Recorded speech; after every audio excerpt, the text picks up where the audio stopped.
नमस्कार दोस्तों, स्वागत है आप सभी का हमारे YouTube चैनल पर।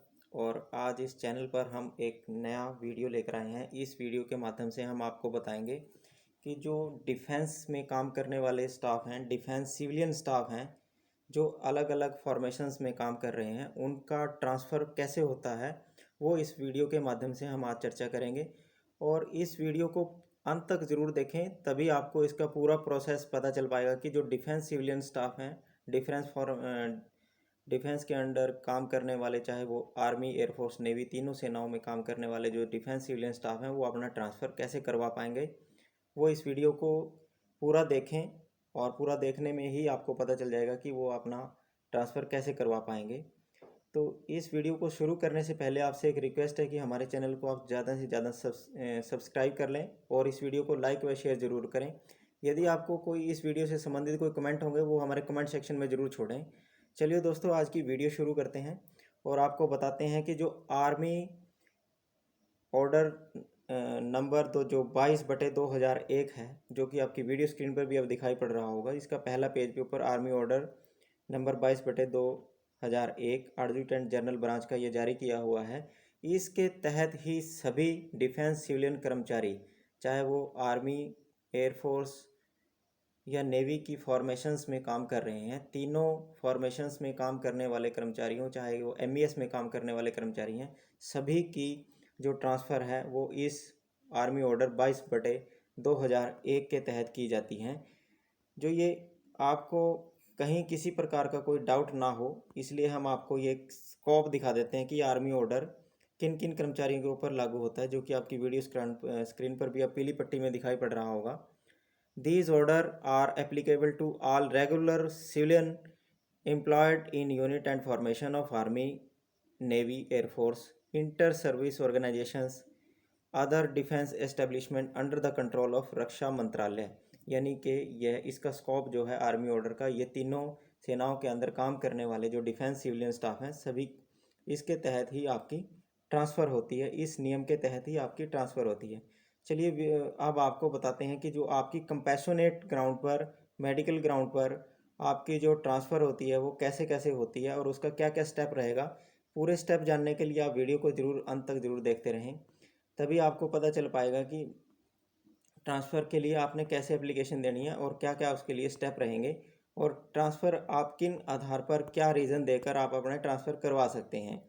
इस वीडियो को देखते रहिए। और जैसे कि अब आपकी वीडियो स्क्रीन पर भी हम आपको दिखाई पड़ रहा होगा कि आर्मी ऑर्डर का ये 31 नंबर पेज है। इस पेज से ही जो procedure for transfer of defence civilian staff on compassionate ground और म्यूचुअल बेसिस, वो शुरू होता है 31 नंबर पेज से। आर्मी ऑर्डर 22/2001 के सबसे पहले पॉइंट में क्लियर कट लिखा है, जो posting of compassionate ground, application for posting on compassionate ground will be submitted by the civilian employee on the form as per annexure 1 of this appendix. यानी army order में एक annexure 1 दिया है, उसके ऊपर एक एप्लीकेशन का फॉर्मेट है। उस फॉर्मेट के ऊपर ही आपका कार्यालय, जो एप्लीकेशन है आपकी ट्रांसफ़र की, म्यूचुअल की या आपकी कंपैशनेट के राउंड की ट्रांसफ़र की जो एप्लीकेशन है, उसके ऊपर आपको तैयार करके देगा। और सेकंड पैराग्राफ में इसके लिखा है, जो रूलिंग है, in case of transfer is sought on domestic ground, facts of the case will be verified in the consultations with the civil authorities. If however the officer commanding of the unit establishment is satisfied about the genuineness of the ground submitted by the individual, verification from civil authority may be dispensed with। यानी इसका मतलब ये हुआ कि आप जो भी अपने डोमेस्टिक ग्राउंड देंगे अपनी एप्लीकेशंस में, वो आपका ओसी, आपकी यूनिट का ओसी, एस्टेब्लिशमेंट का ओसी सिविल अथॉरिटी से आपके जो रीजंस हैं उनको वेरीफाई करेगा। यदि वो सेटिस्फाई होगा तभी आपकी एप्लीकेशन को आगे फॉरवर्ड करेगा एप्लीकेशन की। अब बात करते हैं नेक्स्ट पॉइंट की। यूनिट और establishment forwarding the application will rendered a certificate on the receipt of the posting order and after ascertaining availability of the vacancy from the receiving unit, the individual will be relieved of his duty within 7 days and district to report to the new unit of posting. Move of the individual will not be withheld awaiting relief.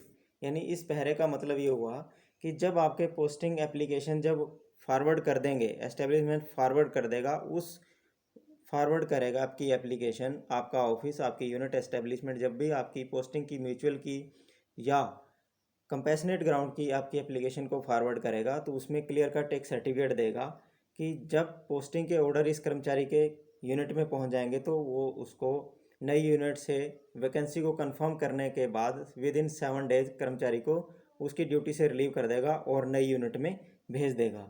आप बात करें चौथे rules की, जो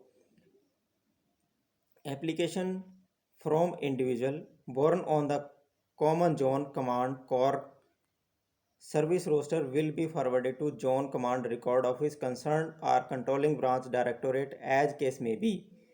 They will be forwarded to headquarter AGMP for civil B।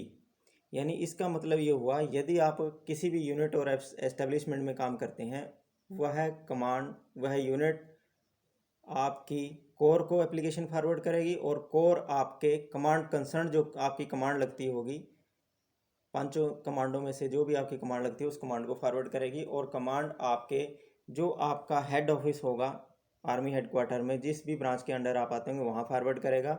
और वो आपकी posting को, सपोज करो आप एएमसी में काम करते हैं और एएमसी कंसर्न कोर को भेजेगी, कंसर्न कोर कमांड में भेजेगी कमांड, और कमांड के बाद वो आपके डायरेक्टोरेट में भेज देगी, डीजीएमएस में। डीजीएमएस यदि वैकेंसी कंसर्न एएमसी में, विद इन द एएमसी यदि आपकी कोई वैकेंसी उसको मिलती है तो वो आपकी ट्रांसफ़र कर देगा, अदरवाइज वो आपकी एप्लीकेशन को MP4 सिविल बी को फॉरवर्ड कर देगा आर्मी हेडक्वार्टर के। इसके बाद आप बात करें क्वेश्चन नंबर जो इसमें रूलिंग नंबर 5 है, application received at army headquarter will be scrutinise and those found complete in our respect will registered on waiting list and allot registration number strictly in accordance with the date of receipt of the application. The registration number will be intimated to the unit concerned for information of the individual. In case no intimation is received by the unit within 1 month forwarding of an application, a reminder will be sent to the army headquarters for asking for registration number।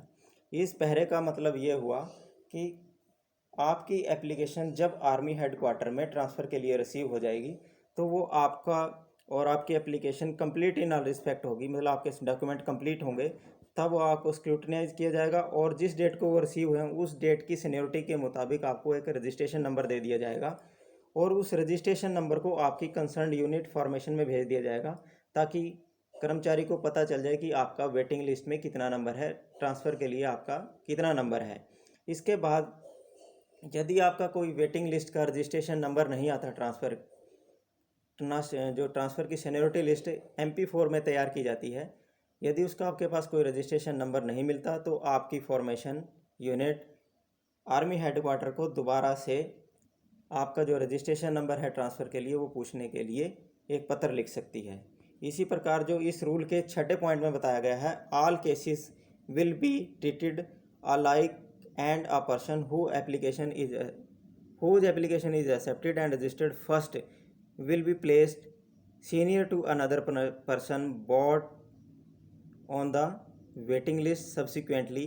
Hence transfer will be ordered strictly in order of seniority on waiting list requested for granting priority to an application other will be entertained under any circumstances। यानी आपकी जो transfer AGMP4 में पहुंचने के बाद जो भी आपकी सीनियरिटी होगी उस सीनियरिटी के आप नीचे लगते चले जाएंगे आपको, यानी कि सपोज़ करो आपका 100 नंबर पर पहले 100 नंबर रजिस्टर्ड हैं तो आपको जाके 101 नंबर मिलेगा। इस प्रकार से सीनियरिटी बढ़ती चली जाएगी और उसी सीनियरिटी के मुताबिक ही आपकी एप्लीकेशन प्रोसेस होगी।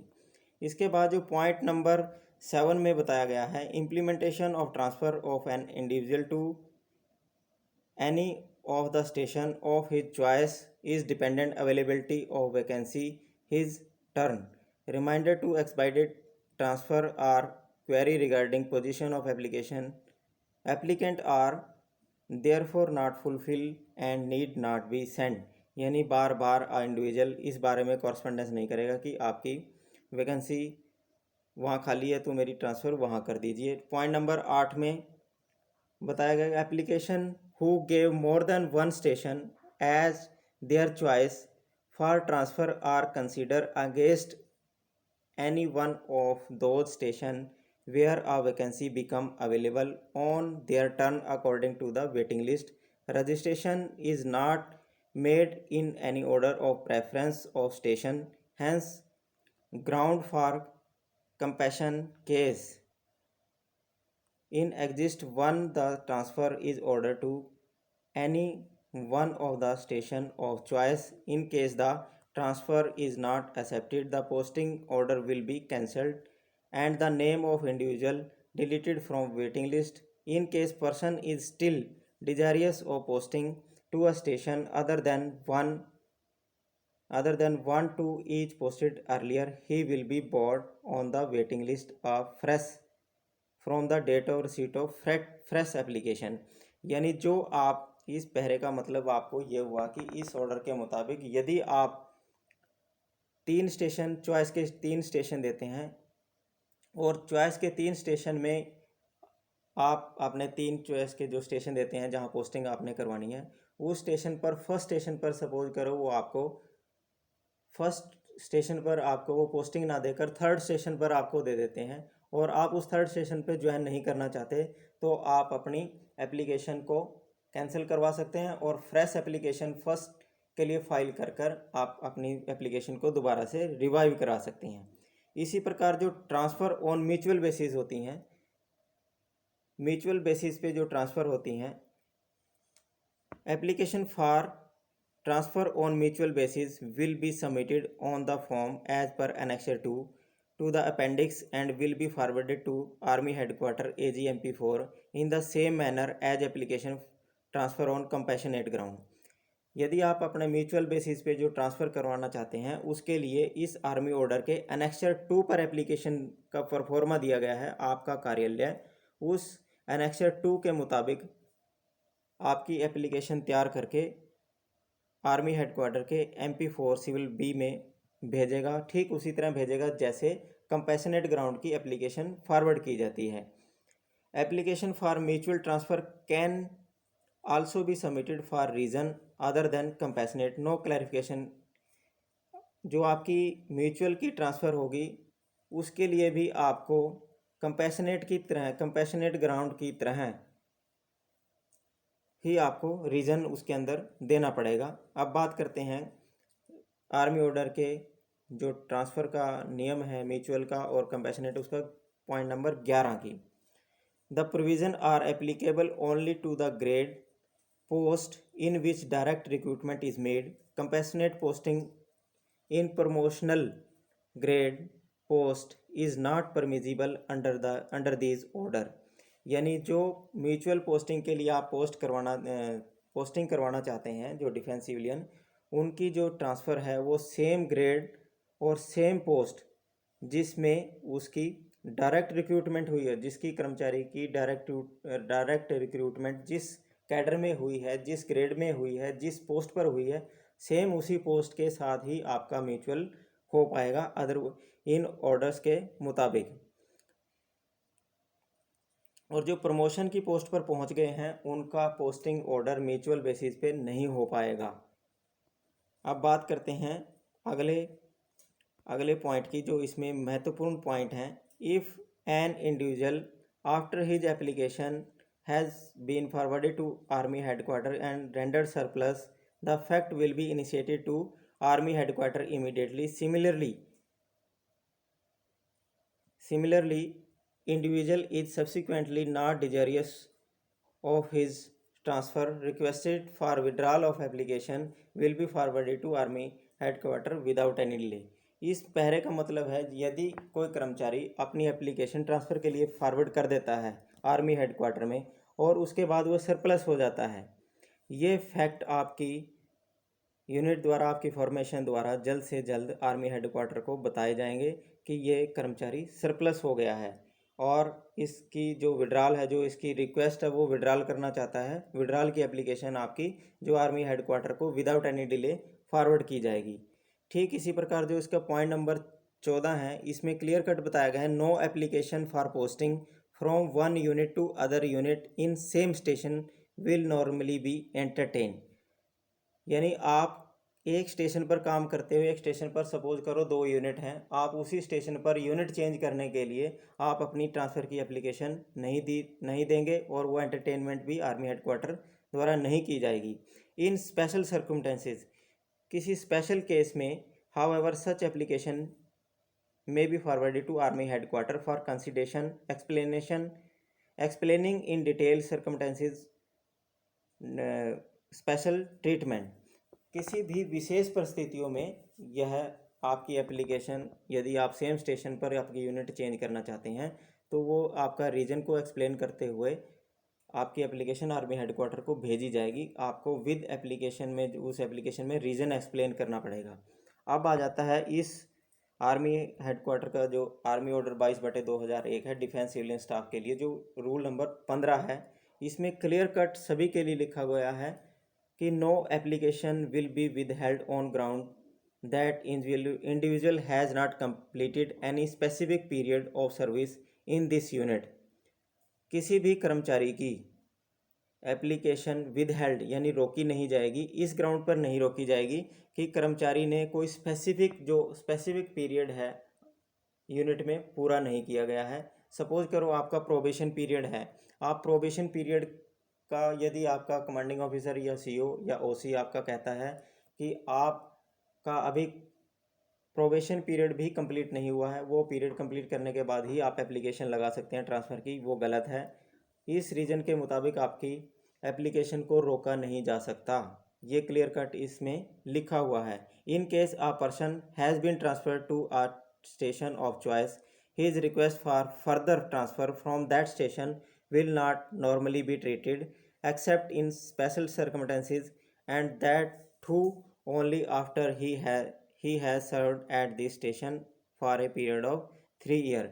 यानी यदि कोई कर्मचारी एक बार अपने चॉइस के स्टेशन पर पोस्टिंग ले लेता है तो उसकी उस स्टेशन से 3 साल के बाद ही ट्रांसफ़र हो पाएगी। यानी चॉइस की पोस्टिंग ले लेने के बाद यदि आप दोबारा से पोस्टिंग जाना चाहते हैं तो आपकी जो पोस्टिंग की एप्लीकेशन है वो 3 साल के बाद ही फॉरवर्ड की जाएगी, उससे पहले आपकी एप्लीकेशन कतई फॉरवर्ड नहीं की जाएगी। आप फिर एक बार ध्यान रखें, आप प्रोबेशन पीरियड के दौरान भी अपनी कंपैशनेट ग्राउंड, म्यूचुअल ग्राउंड पर एप्लीकेशन लगा सकते हैं। जो ट्रांसफ़र की एप्लीकेशन है, इस आर्मी ऑर्डर के जो 15वां पॉइंट है इसमें क्लियर कट ये लिखा गया है कि कोई स्पेसिफिक पीरियड पूरा ना होने के कारण कोई भी और किसी भी कर्मचारी की एप्लीकेशन को विदहेल्ड नहीं कर सकता। इसी प्रकार जो आपकी पर्सनल पोस्टेड, जो 16 पॉइंट में आपकी वीडियो स्क्रीन पर भी है और जो बताया गया है इसमें, person posted on compassionate ground on mutual basis will reckon their seniority in new unit accordance with the instruction contained in the CPRO 73/73 as amended wide CPRO 11/75। they will be travel at their own expense, they pay will be fixed as per CPRO 82/80। यानी जब कर्मचारी की compassionate ground या mutual ground basis पर आपकी posting हो जाएगी और जब आप न्यू यूनिट में ज्वाइन कर लेंगे तो जो आपकी जो सीनियरिटी है वो आप सीनियरिटी लूज़ कर जाएंगे और उस स्टेशन पर आप जाकर जूनियर हो जाएंगे। जो आपकी सीनियरिटी है वो CPRO 73/73 के मुताबिक ही आपकी फ़िक्स की जाएगी और आपको कंपैशनेट ग्राउंड और म्यूचुअल ग्राउंड पर जाने के लिए आपको कोई ट्रैवल, जो जाने का खर्चा है, नए स्टेशन पर जाने का खर्चा वो कतई नहीं दिया जाएगा और आपको जो पे फिक्स होगी, जो आप पुरानी यूनिट में पे ले रहे हैं उसी आधार पर नई यूनिट में भी आप जाकर पे फिक्स करवा पाएंगे। इसी प्रकार जो ये सारे कर्मचारियों, आपसे एक बार निवेदन है कि आप इस जो आर्मी ऑर्डर है इसको आप ध्यानपूर्वक एक बार पढ़ लें, ध्यानपूर्वक पढ़ लें और इस वीडियो को भी सुन लें ताकि आपको ये आर्मी ऑर्डर की पूरी डिटेल आपको समझ में आ जाए। जब आप इस पूरी वीडियो को सुन लेंगे और आर्मी ऑर्डर को पढ़ लेंगे तो आप अपने जो यूनिट के ओसी हैं या अधिकारीगण हैं उनसे अच्छे से बात कर पाएंगे और अपनी ट्रांसफ़र के बारे में अपनी रिक्वेस्ट को अच्छे से रख पाएंगे। इस प्रकार आप जो ट्रांसफ़र की जो आपकी एप्लीकेशन है उसके मुताबिक ही आप अपनी ट्रांसफ़र की एप्लीकेशन लिखें, और जितने भी ये रूल्स हैं ये सारे अपनी जाकर अपने प्रशासनिक कार्यालय में जो कार्यरत आपके अधिकारीगण हैं उन सभी को बताएं। तभी आप अपनी जो ट्रांसफ़र है, जो ट्रांसफ़र के लिए जो काफ़ी कर्मचारी परेशान है, वो अपनी ट्रांसफ़र करवा पाएंगे। इस वीडियो में हम लोगों ने आपको बहुत ही महत्वपूर्ण जानकारी देने का प्रयत्न किया है। यदि आपको फिर भी इसमें कहीं कोई डाउट है और आप ये आर्मी ऑर्डर की कोई कॉपी लेना चाहता है, तो हमारे चैनल की जो ईमेल आईडी है उसके ऊपर भी आप जाकर रिक्वेस्ट डाल सकते हैं, तो आपको ये आर्मी ऑर्डर की कॉपी हम उपलब्ध करवा देंगे और इसके मुताबिक आप कार्रवाई करें और अपनी ट्रांसफ़र करवाएं। एक बार फिर आपसे निवेदन है कि आपको ये जो जानकारी दी गई है ये बहुत ही महत्वपूर्ण होगी। हमारे चैनल को आप सब्सक्राइब कर लें और वीडियो को लाइक व शेयर ज़रूर करें। धन्यवाद।